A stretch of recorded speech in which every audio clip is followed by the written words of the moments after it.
Hey, this is Anney. And Samantha. And welcome to Stuff Mom Never Told You, production of iHeartRadio.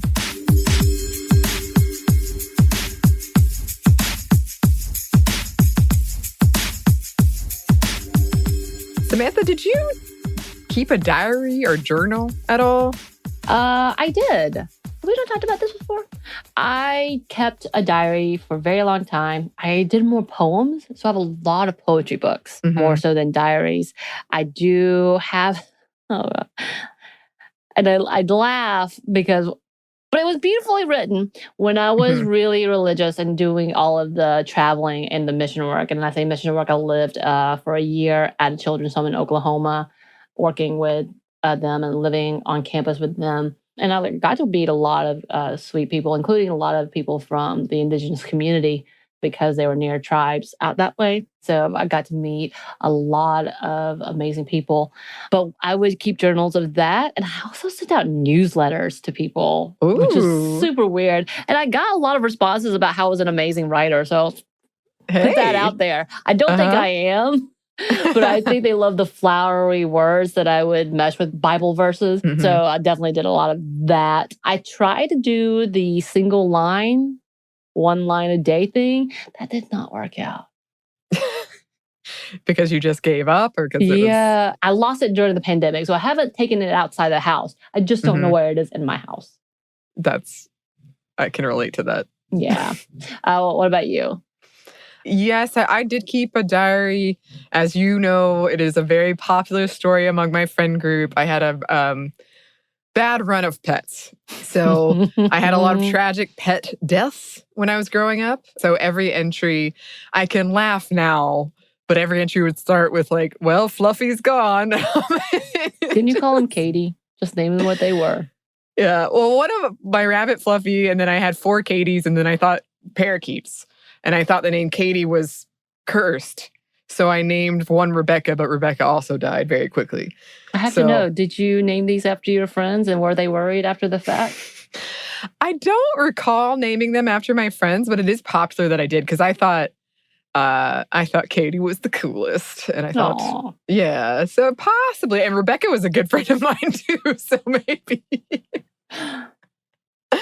Unfortunately, and I believe I've shared this story on the show before, I destroyed everything I wrote, whether that was like books that I wrote or stories I wrote from pretty much any time during my primary education, so kindergarten to high school.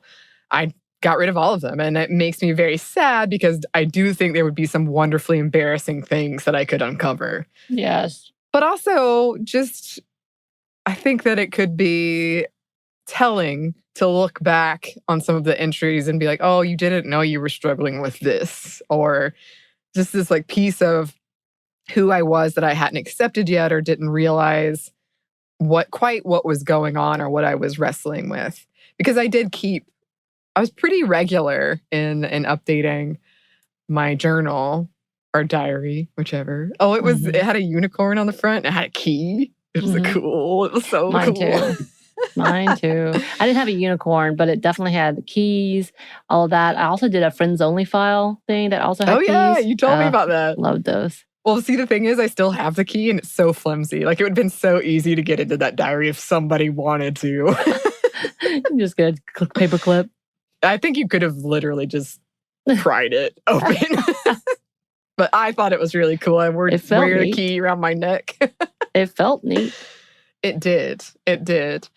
So I wanted to ask this, and before we get into the episode, a very quick trigger warning, a brief mention of sexual trauma and eating disorders, very brief, but just in case.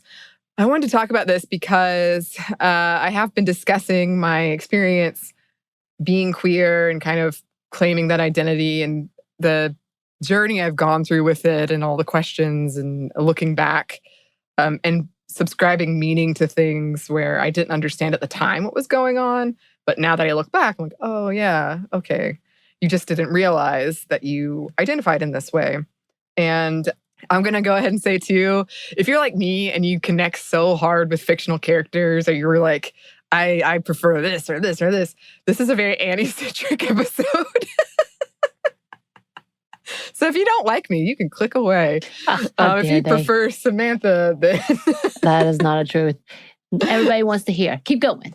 Yes. Okay, thank you. Well, several of you have sent me messages asking about this journey and if I could, asking if I would share it with you. And I'm always happy to share. And I thought that I would just say it on podcast since it is Pride Month. This is the kind of edited message I sent to our dear listener and friend, Jamie, who asked me about my journey and was so supportive and also open in her own. So this is a message that I sent to her, and I thought I would just share it with everybody. So it feels like reading a diary entry, though. Yeah. So it's a little weird, but bear with me.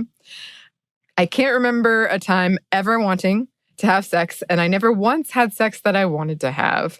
In high school, I pretended I did want to have sex to fit in, and I thought that eventually it would kick in, that maybe I was just like a late bloomer, as they say.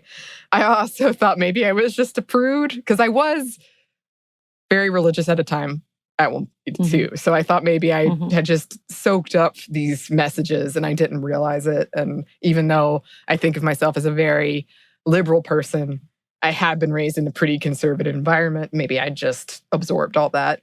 This was all complicated by the fact that there were all these rumors that I was a slut flying around. So people assumed I wanted to have a lot of sex and that I had had a lot of sex. And that was in part, I don't want to say my fault, but I would make these sexual jokes because I wanted to fit in. And I was kind of overcompensating because I really didn't want to have sex. So I went over the top, implying that I did. I did the same thing. Yeah. Except I'm not ace, but yes, I did the same thing as a kid. I was trying to be cool. So as a kid, I knew all about sex, which is funny because I didn't know anything about sex. Yeah, I had to look up what sex was in an encyclopedia. And trust me, that is not how you want to learn what it is. I don't know. I asked my mom what a blowjob was, and that was really uncomfortable. Oh, I'm sure it was. I am positive that it was. And yes, sometimes I did, and I still do feel an intense attraction to people. Very rarely physical attraction. Usually, if that happens, it happens after the emotional attraction, but not sexual. And like sometimes I do like kissing and cuddling, but I'm too afraid to do it because I feel like it's going to escalate. And like I said in our recent happy hour, I'm afraid I won't stand up for myself or say I don't want this because I'm so used to pleasing other people, but also doubting my own self and knowing what I actually do want. I will question that too. Like, maybe you do want this. I'm like, I don't think so. And then that just becomes this loop that is not helpful. When I got to college, I tried really hard to convince myself I wanted to have sex or that I just had to get over it and have sex with people until I liked it. And this is when I started dating men and women, but I always felt safer with women.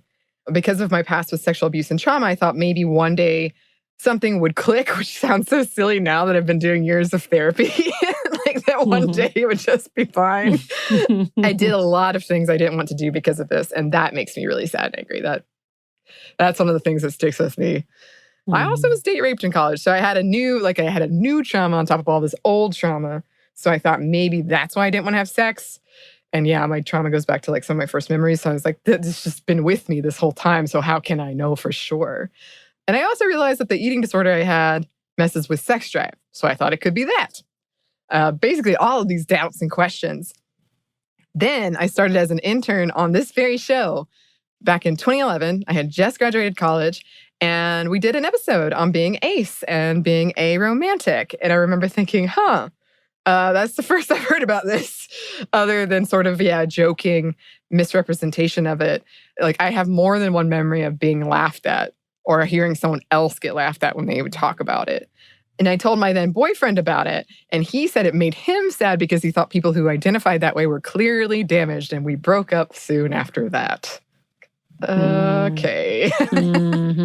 Yeah. And I kept thinking about it, but I was really torn about the intersection, of this sexual trauma and eating disorders and being ace and where that left me. Also at the time, that was when there was all this like, I don't know if science is the right word, but people were like, maybe we can just boost women's sex drive, as if women just in general don't have a high enough sex drive, instead of maybe asking other questions. And because my dad was dying at that time, he wanted to have grandkids. I wanted that for him. At the time of my siblings, I was the one that had the best shot. And because our society does tell us that success equals stable relationship and or kids, and your value as a woman is desirability, I tried so hard to make relationship work. And I felt incredibly guilty that I never wanted sex. And I reached the point I really couldn't even have sex without having a massive panic attack. Like it almost never happened because it would like come time and I would just freak out. Mm-hmm. And when my last boyfriend and I broke up, he said, like, I can feel myself beginning to resent you. And one of the things about that is I was resenting myself too, because I knew that was a piece that was missing, and that we didn't communicate about it openly, and that was on both of us, but I was just internalizing all of this stuff and thinking of how he sees me and avoiding the topic at all costs, which isn't healthy. And yeah, both of us thought that eventually I'd get there again, that it might just go away, that maybe I would want to have sex one day. And yeah, now I've come to realize that that was not the case and that I shouldn't have tried to force it. I don't really blame either of us because we were younger and I didn't know. I do think we both could have communicated way better, but that's just where we were in that time. Mm-hmm. But yeah, sex is not something I want or really think about, even though I do sometimes wish it was. And sometimes I still want other aspects of a physical relationship. Mostly I just want a companion that I can kiss and cuddle and occasionally feel up. But my trust issues are so severe, it's going to take a long time before I reach that point, if I ever reach that point. I like to believe being in a healthy relationship as an asexual person exists. And I will put in here, Jamie, who I was corresponding with this, she is a good example of that. She has found that. And I know that it does exist. So this is also a couple years old when I wrote this. So it's interesting to see how I've changed even from this. But yeah, I've felt like something's wrong with me my entire life. And I've done so much that I wished I hadn't to fit in. So knowing that there are others out there like me is hugely validating. And to this day, it blows my mind that I was willing to get married and have kids with someone I wasn't in love with to please my dad. Mm-hmm. And that even to this day, I'm both scared by sexual attraction and feel like I need it to prove my worth. And that sends me on a very dark cycle. And at the time I was writing this, I had recently had a friend of my family's say she was married to someone who didn't want to have sex and how sad that made her and how that something had to be wrong with him and that's why they broke up. And that cultural association between love and sex has been one that I have been struggling with. I've been talking about it on this very show just because that's how it's commonly depicted. And that makes me feel like a failure. Like I owe someone something or else I'm just a tease or it's not love. And I know that's not true. I know it's not true. And you can't have healthy relationships without sex and even romantic relationships without sex. It's a lot of stuff I have to unlearn. Right. And you're not the only one. Just even without identifying as aces, it's still a complication in trying to understand the implications of sex and what that means. And it has become such a holdover, especially for young girls and just people in general who feel vulnerable when it comes to what that means. And oftentimes the misconceptions that usually benefit men. Yeah. And harm women in general. And then again, our value is still undermined by what someone else's attraction to them is. And it's just such a gross aspect in general. And it has led into a whole societal failing. Yeah. But we're not going to get into all that. But yeah, I'm very proud of who you are. And I think you have done a phenomenal job of being an example for others. And the honesty that comes out is just as much a work in progress for everyone else who are trying to learn anything about themselves in general. And it's been beautiful. Well, I am proud of who you are too, Samantha. Yeah. And like I said on that happy hour we did recently, I'm still learning and I still have questions. And you listeners have just been so helpful for all of this. And when I hear from someone who's like, oh, you've helped me, hearing your story helped me, that's what this is all about. That is so amazing. And I'm so happy that we can connect on that way and find community in that way. So that being said, thank you so much for listening to my story. We always really appreciate hearing from you. If you would like to contact us, you can. Our email is stuffmediamomstuff@iheartmedia.com. You can find us on Instagram at Stuff I've Never Told You or on Twitter at momstuffpodcast. Thanks as always to our super producer, Christina. We're always proud of you too. Yes. And thanks to you for listening. Stuff I've Never Told You is a production of iHeartRadio. For more podcasts from iHeartRadio, visit the iHeartRadio app, Apple Podcasts, or wherever you listen to your favorite shows.